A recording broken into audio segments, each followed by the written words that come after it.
지금부터는 차원에 따른 심성 모형을 분류해 보도록 하겠습니다. 먼저 우리가 심성 모형을 크게 분류하면 구조 모형, 기능 모형, 그리고 가치 모형으로 분류를 할 수가 있습니다. 먼저 구조 모형에 대해서 알아보도록 하겠습니다. 구조 모형이라고 하는 것은 시스템의 형성과 관련된 모형으로서 시스템이 구체적으로 어떤 세부 요소들로 구성되어져 있는지 이러한 것들을 묘사해 주는 모형이라고 말할 수가 있겠습니다. 실제로 시스템이 어떤 식으로 작동하는가, 그리고 시스템의 물리적인 구조가 어떻게 되어져 있는가 하는 부분들에 대해서 모형화해 주는 모형으로서 추상화 레벨이 가장 낮은 레벨로 정의를 할 수가 있겠습니다. 이런 구조 모형의 장점으로는 특정한 정황에 매여 있는 것이 아니라 확장이 가능하다. 우리가 다른 모형들로 확장이나 연결하기가 쉽다라는 장점을 가지고 있습니다. 구조 모형의 단점으로는 평상시에 우리가 시스템을 자연스럽게 이용하면서 만들어지는 모형이 아니라 구조 모형을 만들기 위해서는 별도의 시간과 노력을 기울여야 구축할 수 있는 모형이라는 점이 구조 모형의 단점으로 들 수가 있을 것입니다. 즉, 사용자들이 이러한 구조 모형을 구축하는 과정이 어렵다라고 느낄 수가 있을 것입니다. 대표적인 구조 모형을 나타내고 있습니다. 현재 좌측에 있는 카메라, 그리고 우측에 있는 지도 서비스 같은 경우 실제 모습과 유사한 형태로 만들어지는 것을 목표로 하고 있고, 카메라의 경우 동작 원리에 대해서도 설명을 해주고 있죠. 렌즈에서부터 빛이 들어와서 반사경을 거쳐서 어떻게 해서 우리의 저반 렌즈까지 도달하는지 이러한 과정들을 설명해 줄 수 있는, 작동 기전에 대해서 이야기해 줄 수 있는 모형, 이러한 모형을 우리는 구조 모형이라고 이야기를 하겠습니다. 다음으로는 기능 모형에 대해서 말씀드리도록 하겠습니다. 기능 모형이라고 하는 것은 사람들이 시스템 작동과 관련해서 의문을 가지고 있을 때에 어떻게 사용하는지에 대한 설명이 가능한 모형이 되겠습니다. 즉, 작업과 행위 모형이라고도 우리가 이야기를 하고 있고요. 이러한 기능 모형은 과거에 우리가 사용했던 시스템의 경험들, 이 경험들로부터 많이 영향을 받는다는 특징을 가지고 있습니다. 기능 모형의 장점으로는 사람들이 별다른 주의를 기울이지 않아도 손쉽게 구축할 수 있다는 장점이 있고, 단점으로는 이미 구축된 모형이 제대로 작동하지 않을 때에 새로운 지식을 만들어내거나 기존의 지식과 새로 습득된 지식을 통합하는 과정들, 이런 과정들이 매우 어려운 점, 이런 점을 단점으로 들 수가 있겠습니다. 현재 여러분들이 보고 계시는 지하철 노선도 같은 경우 이 노선도를 어떻게 그려주느냐에 따라서 우리는 구조 모형으로도 나타낼 수가 있을 것이고 기능 모형으로도 나타낼 수가 있을 것입니다. 현재 나와 있는 노선도의 경우 기능 모형에 가깝다라고 여러분들이 생각을 하시면 될 것이고요. 여러분들이 지하철을 타고 지하철 노선도를 바라볼 때에 여러분들의 목적은 내가 내릴 지하철역이 앞으로 몇 정거장 후에 내려야 할 것인가 하는 것을 찾아보는 것이 주된 목적이거나, 아니면은 내가 가려고 하는 곳으로 도착하기 위해서는 어느 역에서 환승을 해야 하는 것인가 라고 하는 것들을 찾아보는 것일 것입니다. 따라서 현재 제시된 지하철 노선도의 경우 실제 위치하는 위치, 동서남북 위치와는 별개로 일련의 방향으로 수평, 수직을 맞추어서 그림이 그려져 있는데 이게 실제의 모습과는 다른 모습이죠. 그렇지만 우리가 목적하는 기능들, 이 기능들을 달성하는 데 있어서는 최적의 형태로 쉽게 찾아볼 수 있는 이러한 구조로 그려진 것을 알 수가 있을 것입니다. 로드뷰 같은 경우 여러분들이 이미 많은 서비스에서 화살표를 눌러서 전진하거나 후진하거나 아니면 마우스의 휠을 위로 감거나 아래로 감아서 전진과 후진을 하는 방향들, 이러한 것들이 이미 경험으로 습득되어져 있는 상황이고요. 그리고 지도 같은 경우에도 보면은 구조 모형에 가깝게 그려진 노선도가 있는 반면 그 노선도를 간략화시켜서 우리의 목적에 맞게 버스 정류장이 어떤 식으로 구성되어져 있고 버스가 어떤 식으로 순환하는지를 쉽게 알아볼 수 있도록 그려진 기능 모형이 만들어져 있음을 여러분들이 알 수가 있을 것입니다. 다음으로는 가치 모형에 대해서 알아보도록 하겠습니다. 가치라고 하는 것은 경험에서부터 비롯된다라고 여러분들이 생각을 하면 될 것입니다. 예를 들어서 어떤 시스템이 있을 때 여러분들이 그 시스템에 대해서 저 시스템은 그만한 가치가 있어 라는 판단을 내리기 위해서는 그 시스템을 활용하는 경험의 과정들을 거쳐야 되는데 이 가치 모형이라고 하는 것은 사용자가 내가 만약 저 시스템을 사용을 해가지고 어떤 경험을 쌓게 되면 저 시스템은 나에게 어떠한 가치를 제공하여 줄 수 있을 것이야 라고 생각하는 심성 모형들, 이러한 모형들이 가치 모형이라고 이야기를 할 수가 있겠습니다. 이 가치 모형에는 우리가 크게 분류했을 때 기능적 가치, 유의적 가치, 사회적 가치, 개인적 가치, 그리고 부수적 가치 등으로 나누어 줄 수가 있습니다. 기능적 가치라고 하는 것은 사용자가 실용적인 목적이나 필요를 가지고 있을 때에 시스템이 이러한 목적을 달성할 수 있도록 해주기 위한 도구로서 사용되는 가치, 이러한 가치가 기능적 가치라고 이야기를 할 수가 있을 것이고요.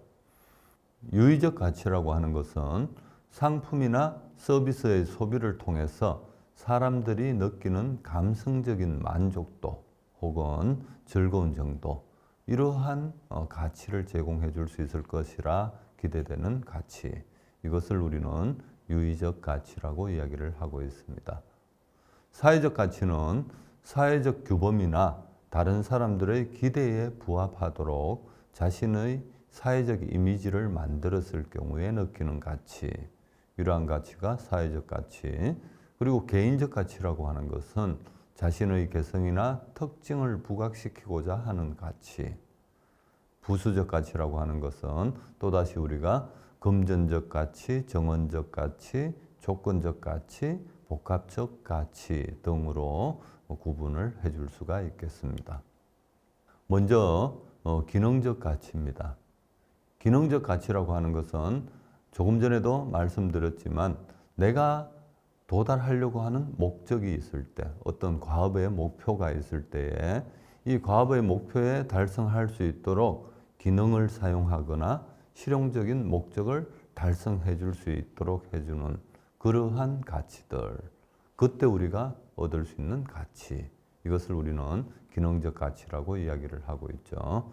이런 기능적 가치라고 하는 것은 주로 질의 향상 방법이나 기술 혁신 등으로 활용이 되어지고 있습니다. 다음으로는 유의적 가치에 대해서 우리가 알아보도록 하겠습니다. 유의적 가치라고 하는 것은 서두에 말씀드렸듯이 심리적 즐거움과 감성적인 만족감을 줄 수 있는 이러한 가치를 우리는 유의적 가치라고 이야기를 할 수가 있고요. 이러한 유의적 가치는 일반적으로 감성 커뮤니케이션 같은 곳에서 이용자들의 흥미나 관심을 유발할 때에 활용되는 가치로 사용이 될 수가 있겠습니다. 다음으로는 사회적 가치에 대해서 말씀드리겠습니다. 사회적 가치라고 하는 것은 자기 자신에 대한 어떤 가치보다는 자기 자신이 속한 집단 또는 사회에 도움이 되는 가치를 이야기를 하겠습니다. 즉, 사회적 규범이나 다른 사람들의 기대에 부합하는 가치, 이러한 가치를 우리는 사회적 가치라고 정의를 내리고 있고요. 이러한 사회적 가치를 주로 활용하는 방법으로는 공감, 친사회적 가치, 그리고 사회적 이미지를 강조한 광고 등에서 이러한 사회적 가치를 부각시키고 있습니다. 개인적 가치는 자신의 개성이나 특징을 부각시키고자 하는 가치로서 많은 여러분들께서 이미 한두 번쯤 경험을 해보셨을 것으로 생각을 합니다. 예를 들면 예전에 여러분들이 활용하시던 싸이월드 미니 홈피 같은 경우에 여러분들 자신만의 개성을 부각시키기 위해서 배경음악을 설치한다거나 아니면은 미니룸상에 어떤 벽지, 캐릭터 이러한 것들을 돈을 주고 구매를 한다거나 하는 이러한 방법들을 여러분들이 많이 경험했을 것이고요. 이러한 것들을 우리가 주로 사용하는 방법으로는 커스터마이제이션이라고 이야기를 하죠. 개인화. 이러한 것들을 방법 등을 통해서 우리는 개인적 가치를 부각시키고 있습니다. 대표적인 사례로는 페이스북의 프로파일 그리고 게임 캐릭터를 여러분들이 꾸며준다거나 휴대전화 컬러링 서비스 등이 모두 다 개인적 가치를 활용하는 사례로 여러분들이 이해를 하시면 되겠습니다. 다음으로는 금전적 가치에 대해서 말씀드리겠습니다. 금전적 가치라고 하는 것은 상품이나 서비스를 사용하거나 구매할 때에 지불한 비용과 그리고 효용성과의 차이를 나타내는 것을 우리는 금전적 가치라고 이야기를 하고 있고요. 이러한 금전적 가치를 제공해주는 방법으로는 대표적으로 인터넷상에 저가 정책으로 만들어진 쇼핑몰 같은 것들을 우리가 예로 들 수가 있을 것입니다. 그리고 정언적 가치라고 하는 것은 새로운 상품이나 서비스에 대해서 호기심을 가지고 있는 사람들, 이런 호기심을 충족시켜 줄 수 있거나 새로운 사용법을 배워볼 수 있도록 해주는 이런 욕구를 충족시켜 주는 가치, 이것을 우리는 정언적 가치라고 이야기를 하고 있습니다. 이러한 정언적 가치는 주로 신기술 개발과 관련된 어떤 사이트들 아니면은 소프트웨어 업데이트와 관련된 것들, 사용자 교육과 관련된 사이트들, 이러한 사이트들에서 이런 정언적 가치를 추구하며 만들어지고 있고요. 주로 뉴스, 정보 제공 서비스 또는 교육 서비스 등에서 활용되어지고 있다고 생각을 하시면 될 것 같습니다. 그리고 조건적 가치라고 하는 것이 있습니다. 이 조건적 가치라고 하는 것은 단독으로 사용되는 경우는 거의 없죠. 기능적, 감성적, 그리고 사회적, 정언적 가치들, 앞쪽에서 말한 여러 가치들을 잘 충족시킬 수 있도록 옆에서 도와주는 대안적인 가치를 우리는 조건적 가치라고 이야기를 하고 있습니다. 예를 들어서 특정 조건이 맞아떨어졌을 때 그 효과가 드러나는 가치, 이러한 가치를 우리는 조건적 가치라고 이야기를 하죠. 예를 들어서 아까 전에 말씀드렸던 저가화 정책이다 라고 했을 때 쇼핑몰에서 7,777번째 방문하는 고객에게는 추가적으로 10%의 디스카운트를 더해 주겠습니다 라고 하는 식으로 어떤 조건을 제시하고 그 조건이 맞아떨어졌을 때에 기존의 가치를 좀 더 부각시켜 줄 수 있도록 해주는 가치, 이러한 가치를 우리는 조건적 가치라고 이야기를 하고 있습니다. 주로 사용되는 방법으로는 이벤트 행사 제공 등으로 사용이 되어진다라고 여러분들이 생각을 하면 되겠습니다.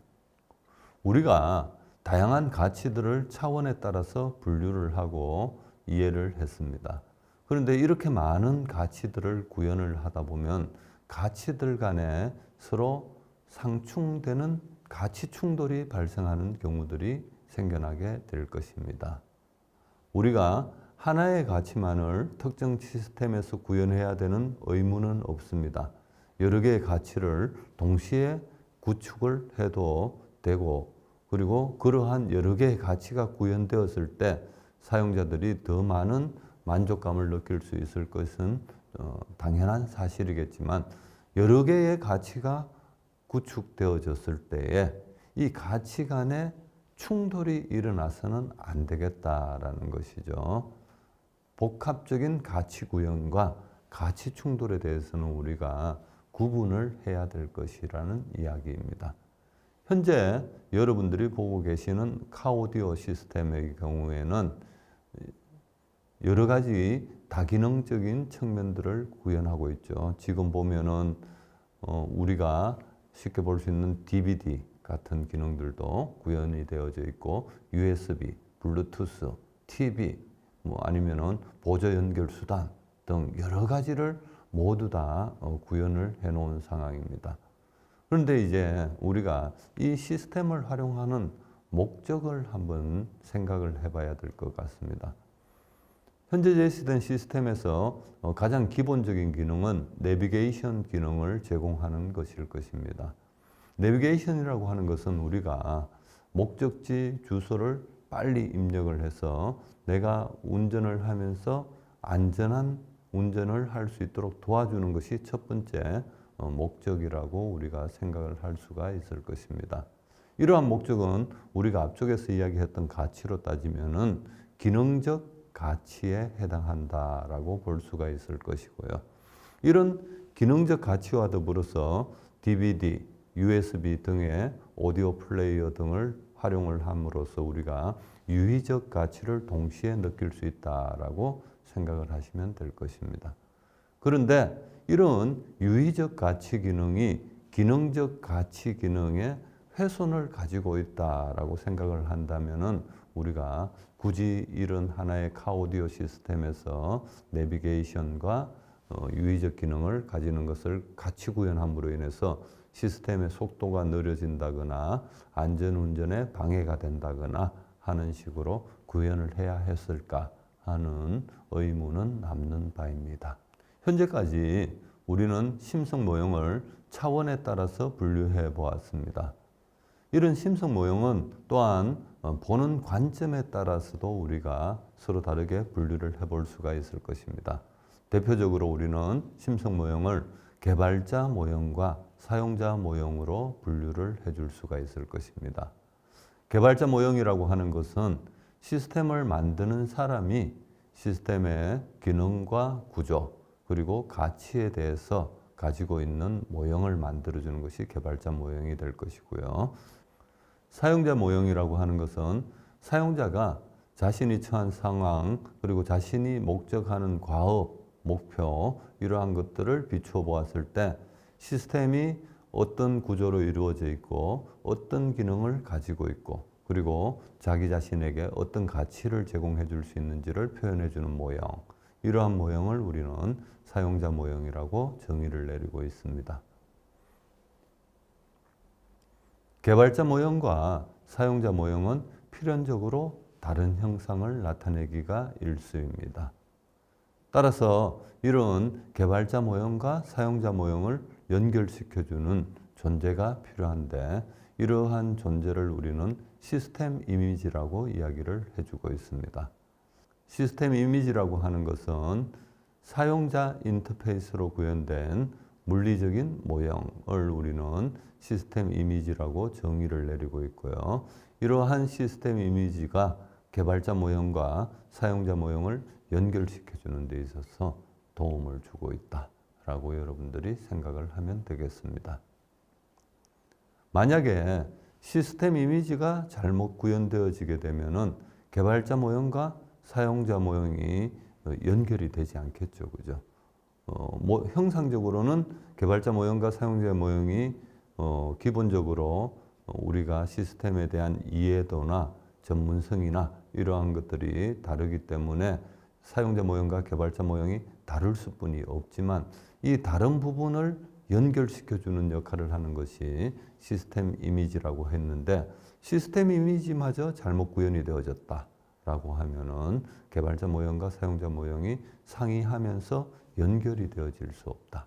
이렇게 여러분들이 이해를 하시면 되겠습니다. 개발자 모형을 사용자 모형과 가능한 한 많이 일치하도록 우리가 시스템 이미지를 구현하는 것이 시스템의 유용성을 높여주기 위한 효과적인 방법이다 라고 여러분들이 생각을 하면 되겠습니다.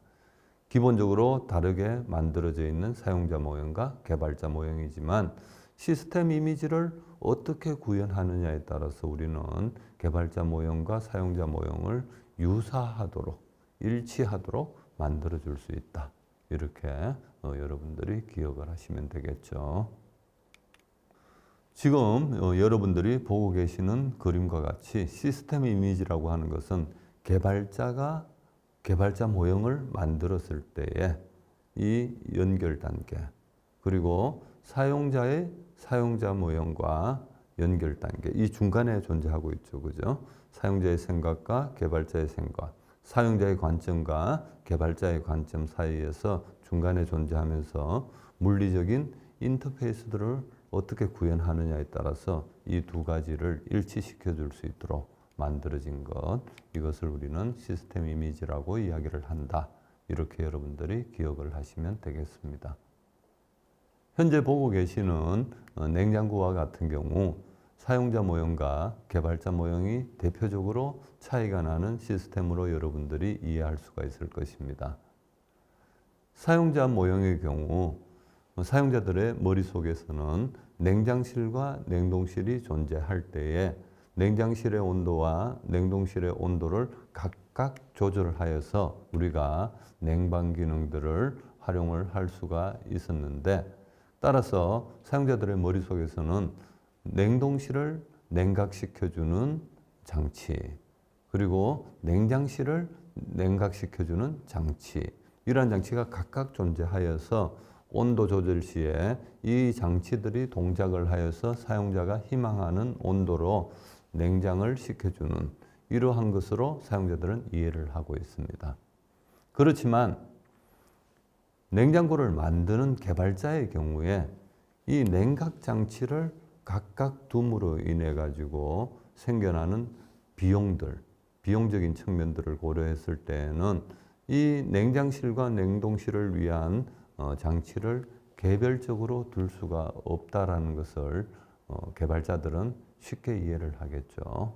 그래서 냉각 장치는 하나만 존재하고 있지만 이 하나의 배분을 어떻게 하느냐에 따라서 냉기를 어떤 식으로 배분을 해주느냐에 따라서 냉장실과 냉동실의 온도 조절이 가능하다라는 것을 개발자들은 이해를 하고 있는 상황입니다. 따라서 개발자들의 모형과 사용자의 모형, 이 두 모형 사이에는 차이가 발생하게 되고, 이러한 차이를 우리가 물리적인 인터페이스를 통해서 해결해 주는 것이 시스템 이미지다라고 앞쪽에서 우리가 학습을 하였습니다. 현재 그림에서 시스템 이미지의 경우에는 냉동 상태와 냉장 상태를 어떻게 조절해 주느냐에 따라서 제어 배분을 어떤 식으로 해주면 된다라고 지금 적시되어 있죠. 이러한 예를 들어서 이 예를 통해 가지고 사용자 모형과 개발자 모형의 차이를 극복해 나가고 있는 것입니다. 그렇다면 사용자 심성 모형과 개발자 심성 모형이 왜 차이가 발생하는가에 대해서 우리가 좀 더 깊이 알아보도록 하겠습니다. 사용자 심성 모형과 개발자 심성 모형의 차이가 발생하는 원인은 두 가지로 우리가 이야기를 할 수가 있습니다. 첫 번째, 사용자가 달성하고자 하는 목적과 시스템 이미지에 현재 나와 있는 기능, 정보, 이 둘 사이에서 차이가 존재하기 때문에 개발자 모형과 사용자 모형이 차이가 발생한다. 이렇게 여러분들이 생각을 할 수가 있을 것이고요. 또한 기능을 실행한 결과와 사용자가 원래 가지고 있었던 목적과의 차이가 발생하기 때문에 개발자 모형과 사용자 모형의 차이가 발생한다라고 여러분들이 생각을 하시면 되겠습니다. 이러한 사용자가 달성하고자 하는 목적과 시스템 이미지에 현재 나와 있는 기능의 차이, 이러한 차이를 우리는 실행차라고 이야기를 하고 있고, 기능을 실행한 결과와 우리가 처음 가지고 있던 목적과의 차이, 이러한 차이를 우리는 평가차라고 이야기를 해주고 있습니다. 행위이론에서는 이런 실행차와 평가차를 연결시켜 줄 수 있는 다리를 만들어야 된다라고 이야기를 하고 있고, 이런 연결 다리를 만들어 나가는 과정, 이것을 설명한 것이 행위이론이라고 여러분들이 이해를 하시면 되겠습니다. 오른편에 목적이라고 되어 있고 왼편에 물리적 시스템이라고 되어져 있는데, 사용자가 어떤 의도를 가지고 인터페이스 장치를 통해서 물리적인 시스템을 제어를 했을 때에 이 물리적인 시스템은 처리 결과를 또다시 인터페이스 장치를 통해서 사용자에게 보여주고 평가를 받게 되겠죠. 이때 이러한 실행차와 평가차를 최소화시켜 줄 수 있는 방향으로 우리가 시스템을 만들어 나가야 할 것입니다. 행위이론을 우리가 조금 더 세분화시켜서 알아보게 되면은 7단계로 구분하여 우리가 알아볼 수가 있을 것입니다. 중심 부분에 사용자가 존재하고 있고, 이 사용자가 의도에 따라 행동을 하고 자신의 행동에 따라 컴퓨터를 실행을 하게 되면 컴퓨터는 사용자의 실행 명령에 따라서 동작을 한 후 결과를 보여주겠죠. 사용자에게 다시 그 결과를 보여주게 되고, 사용자는 컴퓨터가 보여주는 결과를 지각을 하고 해석을 해서 내가 의도했던 바와 결과가 일치하는가 하는 것들을 또다시 평가해 나가는 과정들, 이런 과정들을 거치게 되는 것입니다.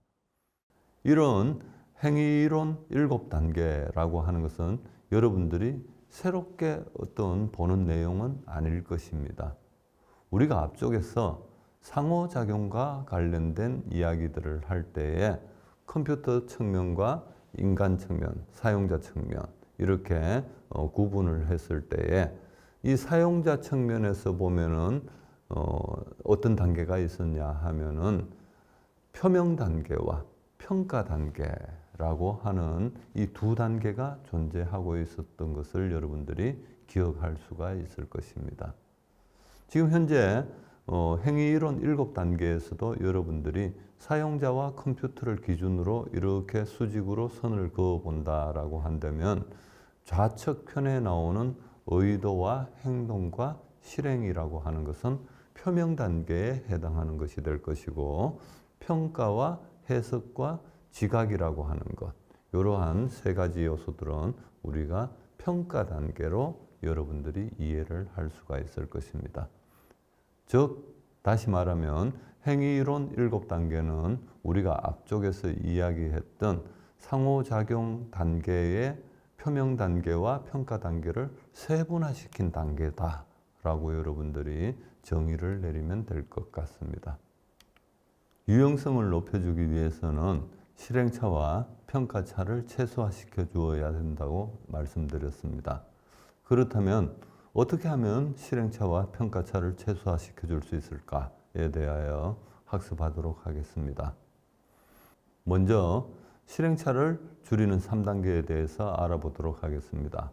첫 번째 단계로 사용 의도를 결정하자라고 정의되어져 있는데, 이것은 무엇이냐 하면 사용자가 어떤 목적을 가지고 있느냐에 맞추어서 시스템에서 그 목적에 맞는 그 목적을 고려한 인터페이스들을 전환시켜 줄 수 있어야 되겠다라고 하는 점이 되겠습니다.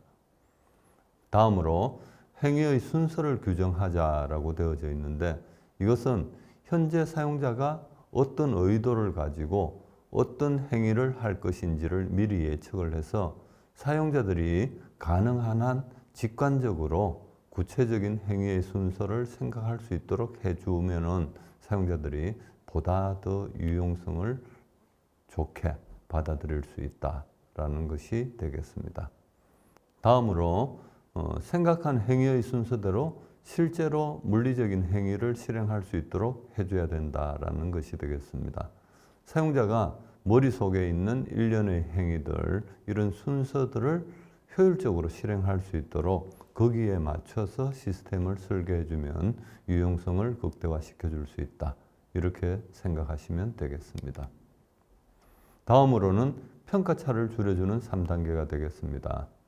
평가차 줄여주는 3단계 중 첫 번째로는 실행한 키 조작의 결과를 지각할 수 있도록 해줘야 된다.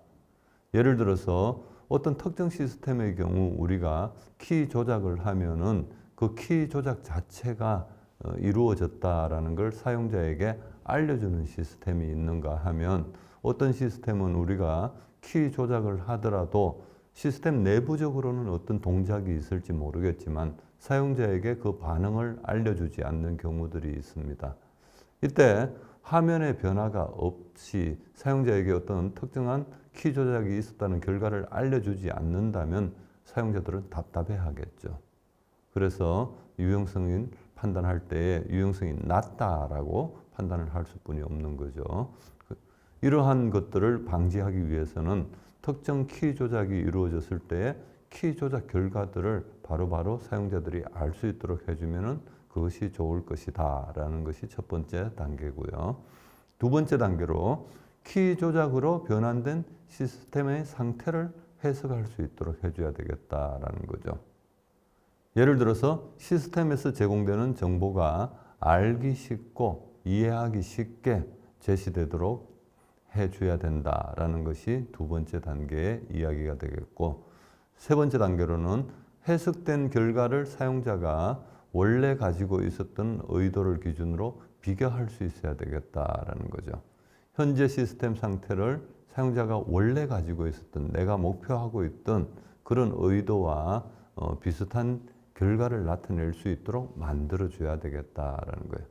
사용자 입장에서는 평가 단계에서 내가 처음 의도했던 바와 시스템에서 결과적으로 내놓은 결과, 이 둘 사이의 차이점이 작으면 작을수록 만족도가 높아질 수뿐이 없기 때문에 유용성이 높아지겠죠. 따라서 우리가 시스템의 상태를 표현할 때에도 사용자의 의도와 비슷한 유형으로 표현을 해주면은 평가차를 줄여주는 데 도움이 되겠다라는 것을 여러분들이 이해할 수가 있을 것입니다.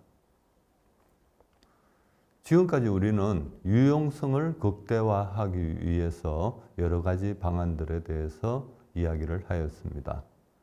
한마디로 유용성을 극대화하기 위한 방안을 우리가 정리를 해보면 실행차와 평가차를 최소화하고 사용자에게 시스템에 대한 정확한 심성 모형을 구축하게 하는 것이 HCI 입장에서 시스템의 유용성을 극대화하기 위한 방법이다 라고 정의를 내릴 수가 있겠습니다. 오늘 여러분들께서는 유용성이란 무엇일까 라는 주제하에 유용성의 정의, 심성 모형, 행위 이론 등에 대해서 학습을 하였습니다. 또한 이러한 학습을 통하여 여러분들께서는 유용성을 극대화하기 위한 방안에 대해서도 이해를 하였습니다. 향후 여러분들께서 특정한 디지털 시스템 기기들을 활용할 때에 오늘 배운 심성 모형과 행위 이론 등을 머릿속에 떠올려 활용을 해 보신다면 보다 더 나은 이해가 될 것이라고 생각을 하고 있습니다. 오늘도 유용성에 대해서 학습하시느라고 수고가 많으셨습니다. 다음 이 시간에 다시 뵙도록 하겠습니다. 감사합니다.